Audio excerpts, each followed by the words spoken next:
acción claramente distante del orden constitucional que tenemos en nuestro país. Precisamente para hablar sobre esto ya está con nosotros la presidenta del Consejo de Ministros, Violeta Bermúdez. Señora Bermúdez, buenas noches. Gracias por estar con nosotros. Muy buenas noches, Jaime. Muchas gracias por la oportunidad. Mire, cuando leímos esta carta, supongo que debe haber ocurrido algo similar con ustedes, aunque con mayor apremio, supongo.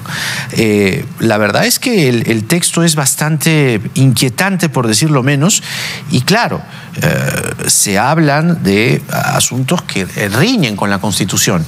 ¿Cuál es la cronología de esta carta? Es decir, ¿tienen alguna evidencia o algún dato, no necesariamente oficial, sino oficioso, de cómo se gesta esta misiva, quiénes la promueven y cómo es que llega a los comandantes generales? Mire, esta carta ha ingresado formalmente por mesa de partes en las tres entidades, ¿no? Entonces, por eso es que nosotros hemos evaluado y tomado acción.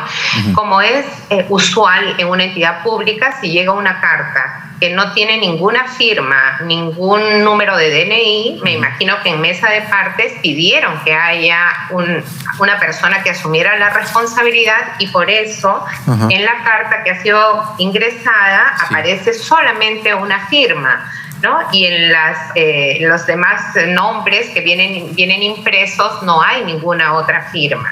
Originalmente, por eso, el día de ayer, cuando llega esta comunicación sin mayor sustento, pensamos se trata de algo apócrifo, ha venido alguna persona y la ha puesto simplemente en mesa de partes, pero cuando ya llega con una persona que se identifica, allí sí evaluamos que era necesario, y además que se divulgaba por las redes sociales, por los medios de comunicación, que era necesario que el presidente enérgicamente saliera a decir lo que señaló en la declaración de hoy, porque está bien que estemos en un contexto de tensiones, pero no podemos ni siquiera insinuar el quebrar el orden constitucional.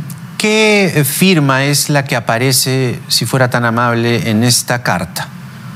Mire, yo la puedo mostrar, es una firma un poco ilegible y tiene un correo electrónico. ¿Pero no tiene un nombre? Nada más un Gmail. En esta no.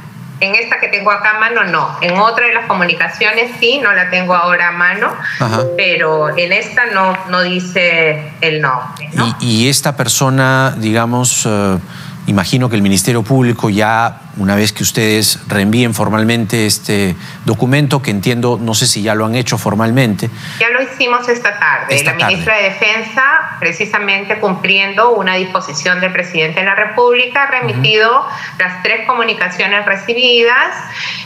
Por supuesto, el Ministerio Público tiene que cumplir con las funciones que le encarga la Constitución, que son de investigación y, en su caso, determinar si existe algún ilícito, ¿no?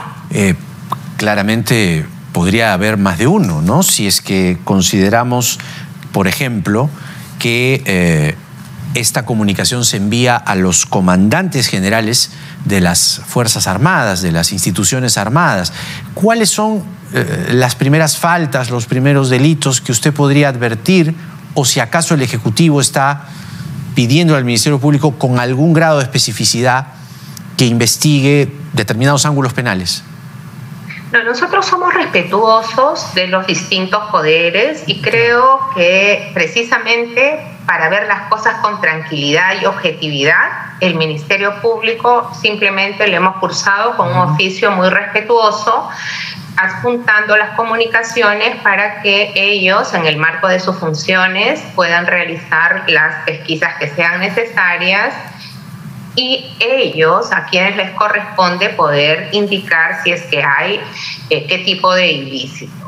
Lo que sí, como Poder Ejecutivo, no podemos definitivamente tolerar que haya esta falta de respeto también con nuestras Fuerzas Armadas. Las Fuerzas Armadas en las últimas décadas en el Perú nos han demostrado un compromiso absoluto con los valores democráticos.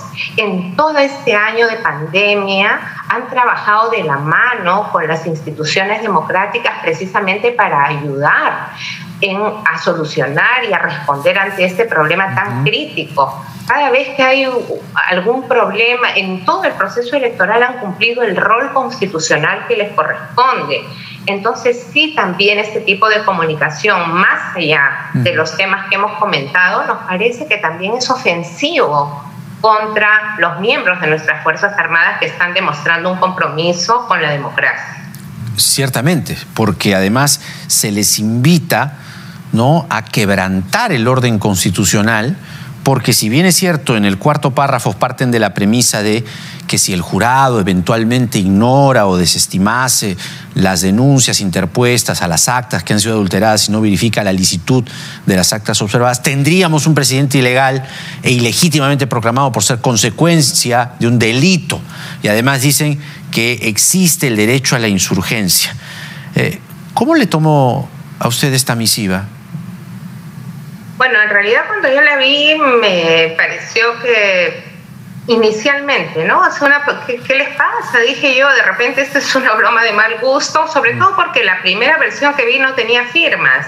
Por eso es que nosotros hemos tomado el tiempo necesario para evaluar, pero cuando ingresan un documento formalmente, alguien se atribuye y firma el documento en cada una de estas instituciones, ya nos parece pues que estamos hablando de algo que más allá de la intencionalidad, en fin, que nos hayan querido algunos por ahí escuchado, son solamente unas alertas, creo que no podemos dejar pasar estas cosas. Además, hay un párrafo que usted no ha leído, pero que leyó el presidente, donde sugieren que nosotros hemos quebrantado como Poder Ejecutivo el principio de neutralidad.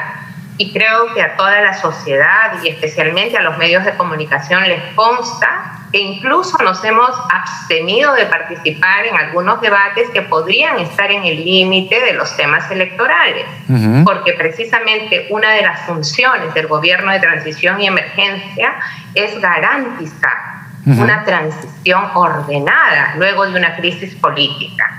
Nosotros somos muy estrictos en el cumplimiento de la neutralidad y no podemos permitir que alguien la ponga en duda. Y esta carta pretende eso. En consecuencia, estas instituciones se deben primordialmente al orden constitucional, se refiere a las Fuerzas Armadas y la Policía Nacional, y ulteriormente al gobierno de turno, razón por la cual resulta inadmisible por ser inconstitucional que altas autoridades del gobierno, con un escrutinio inconcluso, hayan supuestamente tomado parte a favor de uno de los candidatos, condicionando inclusive al Congreso para la no elección de los nuevos integrantes del TC, actuación inaceptable por la ciudadanía y las Fuerzas Armadas de la Nación. ¿Qué parte, como todo el mundo sabe, qué parte, digamos, está aquí ustedes o habrían roto la neutralidad? ¿Se habrá referido a esta comunicación que tuvo el presidente con el Nobel Vargas Llosa? No lo sé, porque ahí sugiere como que nosotros estamos interfiriendo en la elección de los magistrados del Tribunal Constitucional. Nosotros somos el Poder Ejecutivo. Nosotros podemos opinar, observar leyes, podemos, y de hecho lo hemos hecho, cuestionar las normas por inconstitucionales, podemos opinar si nos parece pertinente o no pertinente que se amplíe una legislatura o que se divida una legislatura. Eso es una opinión dentro de un sistema, dentro de un Estado de Derecho, pero reconocemos la autonomía de todos los poderes públicos. Jamás hemos hecho alguna intervención para que determinado órgano actúe de una u otra manera. Esto Entonces, podría... sí es bien importante clarificar que el Poder Ejecutivo respeta de manera escrupulosa el principio de neutralidad. ¿Esto podría calificar como sedición? Yo preferiría no hacer los calificativos que les corresponden al Ministerio Público. Pero claramente se está intentando, ¿no?, o se está buscando que los comandantes generales quebranten el orden constitucional. Bueno, a nosotros nos parece que definitivamente esto tiene que evaluarse, tiene que ser, si es que hay la comisión de un ilícito, tiene que calificarse como tal, y si no lo hay, también se dirá, bueno, no, pero los señores que han hecho esta carta están advertidos. Nosotros nos vamos a mantener firmes para hacer respetar el Estado de Derecho, los valores democráticos y hacer respetar también a nuestras Fuerzas Armadas. No se puede insinuar que nuestras Fuerzas Armadas tienen cualquier afán golpista. Según ha investigado el periodismo independiente, en esta lista de firmantes, pero en realidad no hay firmas, solamente se colocan los nombres, ¿no? En la última página, habrían 5 fallecidos. Y además, esa información que también tenemos. La tienen, ¿no? 5 fallecidos e incluso uno de los que firma, el comandante del ejército peruano en retiro, Amador Vidal Sanbenito, ha sido condenado por el asesinato del periodista Hugo Bustíos a 15 años de prisión. Solo cumplió 4. Estas cosas, digamos, además del tenor, el tufillo golpista que tiene esta carta, se debe investigar también a cada uno de los que firman, debe hacerse una investigación, como, digamos, uno de los que firma condenado a 15 años de prisión. Me imagino que el Ministerio Público va a tomar las medidas que correspondan. Nosotros hemos alcanzado toda la documentación con sus respectivos anexos. Porque, reitero, creo que todos somos conscientes de que estamos viviendo por un momento difícil en nuestro país. No solamente por la pandemia, estamos en un proceso electoral que aún no ha terminado y hay personas que no tienen la paciencia ni el respeto tampoco por dejar trabajar a las instituciones electorales, pero eso no justifica que actuemos de la forma en que ha pretendido hacerlo esta comunicación, como tampoco justifica estos actos que hemos estado viendo en los últimos días de pararse frente al domicilio de autoridades electorales, no sé con qué propósito. Si uno tiene algo que protestar, pues lo hacemos en la entidad pública. Todos tenemos el derecho a nuestra intimidad, tenemos derecho a la tranquilidad y no podemos estar perturbando a las personas. Ahora, ciertamente usted dice algo que es lo que queríamos seguir conversando, porque hay un clima social en el país bastante enrarecido. Mañana se ha convocado a marchas de los 2 partidos que han competido en la segunda vuelta, una en el Campo de Marte de Fuerza Popular, la otra en la Plaza San Martín de parte de Perú Libre, a la misma hora además, y según el ministro Hélice se han confirmado 3.000 policías que se van a desplegar por las calles de Lima y que se estaría evaluando el apoyo del ejército peruano. La garantía, señora primera ministra, del clima social del país, que por ratos parece desbordarse. ¿Cuál es la garantía que el gobierno ofrece? Comenzando por lo de mañana. Jaime, en primer lugar, es importante recordar que estamos en estado de emergencia. En realidad, no hay garantía para ningún tipo de manifestación ni reunión pública. O sea, ¿no deberían convocarse estas marchas? No debería convocarse a ninguna marcha. Estamos en pandemia. Ya hemos visto muchos puntos donde se han producido aglomeraciones y los contagios han crecido. Chota, por ejemplo, se dio un debate muy interesante, muy importante, pero también hubo aglomeración de personas. Semanas después, esta provincia pasó de un riesgo, me recuerdo, alto a muy alto o muy alto extremo. ¿Puede tener relación con lo que pasó? Probablemente. ¿Qué dicen los médicos? Entonces tenemos que tener, cuando se producen situaciones de aglomeración, sin los cuidados necesarios, sin el distanciamiento físico entre personas, el nivel de contagio se incrementa. Entonces no deberíamos estar convocando este tipo de reuniones. ¿Qué está haciendo la Policía Nacional? Porque estamos viendo que las convocatorias son convocatorias muy grandes. Lo que estamos tratando de garantizar, en primer lugar, es la protección frente a terceros que no están participando de estas manifestaciones y que muchas veces ni siquiera pueden ingresar a sus casas. A nosotros nos llegan quejas, por ejemplo, de comerciantes que no pueden abrir sus negocios cuando hay manifestaciones porque es lógico, ¿no? Tienen miedo de que la gente ingrese, que haya algún problema, entonces se ven perjudicados económicamente. La semana pasada hemos tenido que recortar el horario de vacunación en el Campo de Marte. Se perjudica el derecho a la salud de las personas que quieren inocularse.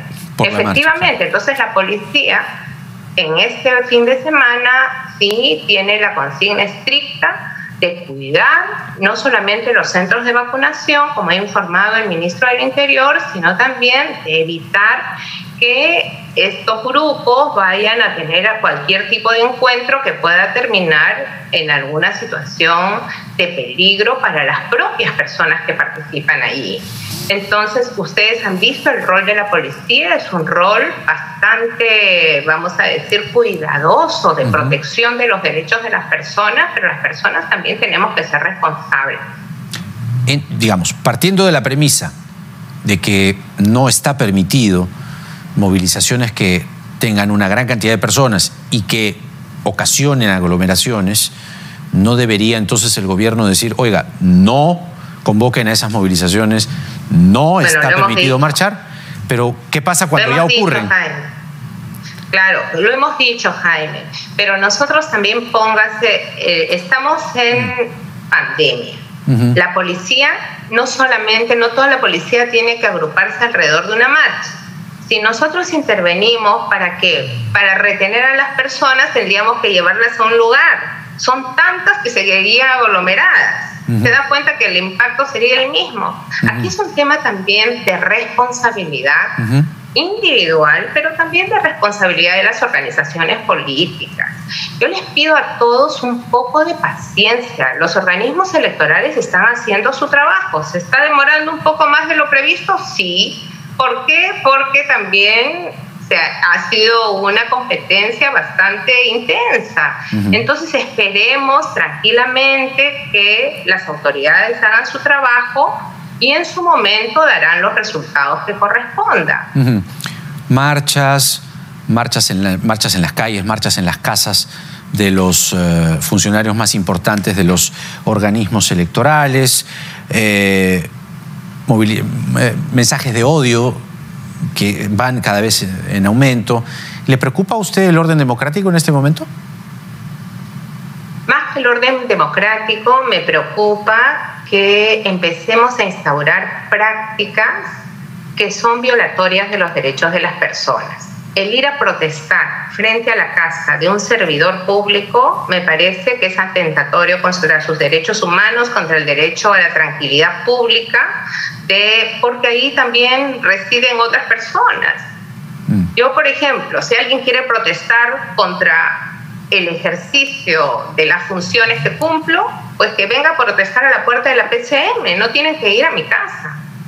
¿No? Entonces me parece que también estamos perdiendo un poquito el respeto por el prójimo, y esto lo digo para todo el mundo, no me estoy refiriendo a ninguna organización en particular, porque un día a mí también me hicieron una protesta frente a mi edificio, un grupo, pero era un gremio de comerciantes, y hablamos con ellos para explicarles, o sea, ellos fueron a perturbar a mis vecinos porque yo vivo en un piso alto y no escuché nunca la manifestación.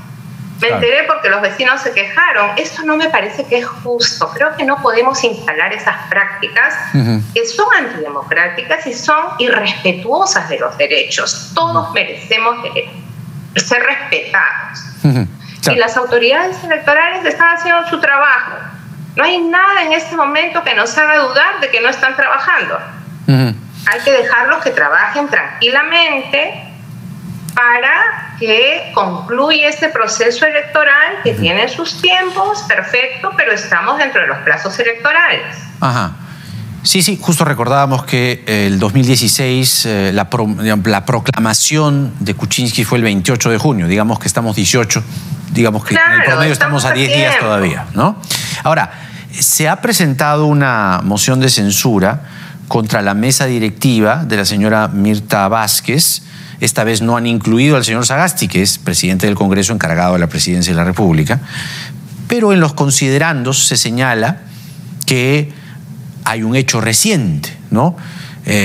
La Comisión de Constitución y Reglamento del Congreso contra el presidente de la República ha ejercido una denuncia y el presidente de la República, dice el texto, valiéndose de su posición, lo convocó, ¿no?, con el objetivo de frustrar el debate de las modificaciones constitucionales que el Parlamento se preparaba a debatir, inclusive valiéndose de amenazas, afectando el foro parlamentario. Ante ello, y cuando aún los hechos fueron denunciados ante este pleno, la mesa directiva no tomó una posición adecuada en defensa del Parlamento. Involucran al señor Sagasti en esta moción de censura. No va contra él la censura, pero en los considerandos lo están colocando con los hechos que acabo de describir. ¿Qué tiene usted que decir?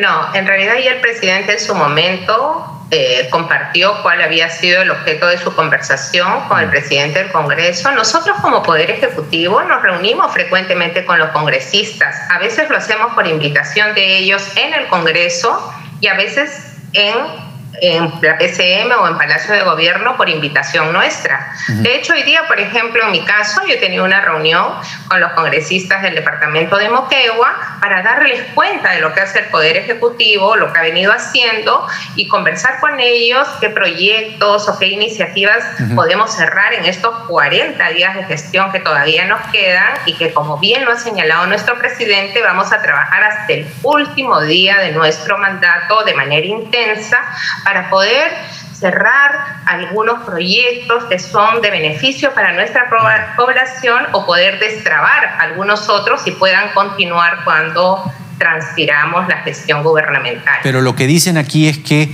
el presidente de la Comisión de Constitución denuncia al señor Sagasti porque el señor Sagasti lo convoca y le dice hay que frustrar el debate de las modificaciones constitucionales que el Parlamento quiso impulsar y que no pudo impulsar, incluso valiéndose de amenazas.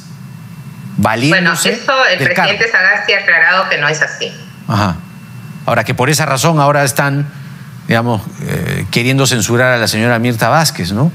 ¿Cómo recibe usted esta estamos moción? A punto de... Nos quedan 40 días a nosotros y al Congreso un poquito menos, porque tienen que asumir la nueva gestión del Congreso, me parece que 26 o 27 de julio.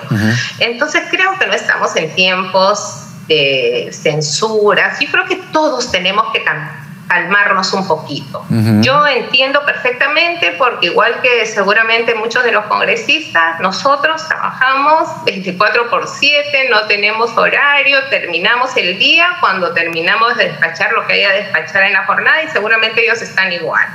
A veces uno puede tener tensiones, en fin, pero me parece que en este momento estar, no sé, tomando ese tipo de debates les va a tomar más tiempo y vamos a perder tiempo para tomar decisiones que tal vez nuestro país necesite en este momento. Yo creo que ellos son autónomos, pueden tomar sus decisiones, respeto sus decisiones, pero mi opinión es que no es un tiempo de censuras. Estamos el Ejecutivo y el Legislativo cerrando un periodo de gestión muy difícil, porque es un periodo de gestión en tiempos de pandemia.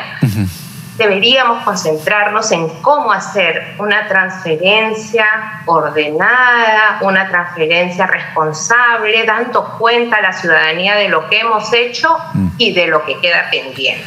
Nosotros estamos súper concentrados en que todos los sectores vayan cerrando aquello que nos hemos comprometido a culminar, pero también dejen una ruta clara de las cosas que no pueden parar ni un día, como por ejemplo la vacunación. Estamos haciendo un paso a paso, desde el momento en que arriba la vacuna al Perú hasta el momento en que ésta es colocada en la persona para salvar su vida, para protegerla. Ya y esperamos que esto sea una herramienta útil para el futuro gobierno. Ya que lo menciona, ¿ya tienen claro al momento en el que dejen el gobierno a cuántos peruanos van a dejar vacunados? No me quiero adelantar con el número. Sí, la proyección, definitivamente vamos a vacunar a todos los que nos hemos comprometido. O sea, además de el personal de salud, Fuerzas Armadas, fuerzas policiales, bomberos que ya están inoculados, todas las personas mayores de 60 años y además las personas con comorbilidades que han sido identificadas y que han sido vacunadas en las últimas semanas, ¿no? Además, hemos incorporado a las mujeres gestantes de más de 28 semanas, ya eso empezó la semana anterior y vamos a seguir haciéndolo en lo que queda de la gestión.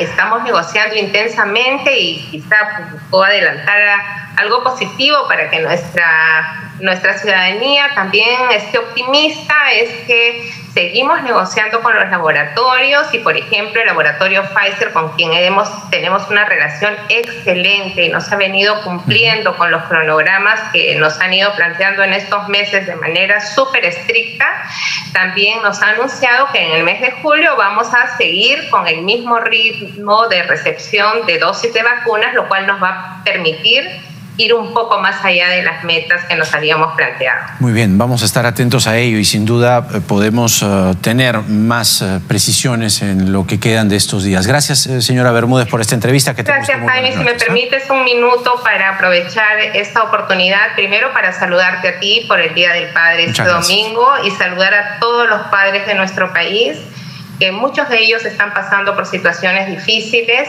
pero que este domingo podamos saludar a nuestros padres. Yo a mi padre le mando un saludo especial también desde acá. Quizás no va a ser físicamente, pero que busquemos los canales de comunicación y de brindarles nuestro cariño. Muchas gracias. Gracias también. Muy buenas noches.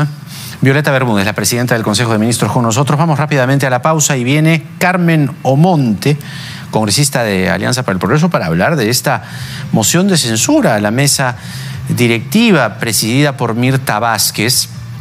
Acabamos de escuchar a la señora Violeta Bermúdez decir que no es tiempo para censuras y luego vamos a conversar y sobre todo tener una mirada desde fuera respecto a esta situación inédita, difícil, complicada que enfrenta hoy el Perú, no solo la pandemia, porque por si acaso, mientras estamos viviendo todo esto, por si acaso nomás, la gente se sigue muriendo. Por si acaso, cientos de peruanos cada día siguen muriendo por el coronavirus. Pero como acá nunca es suficiente, ¿no? Tenemos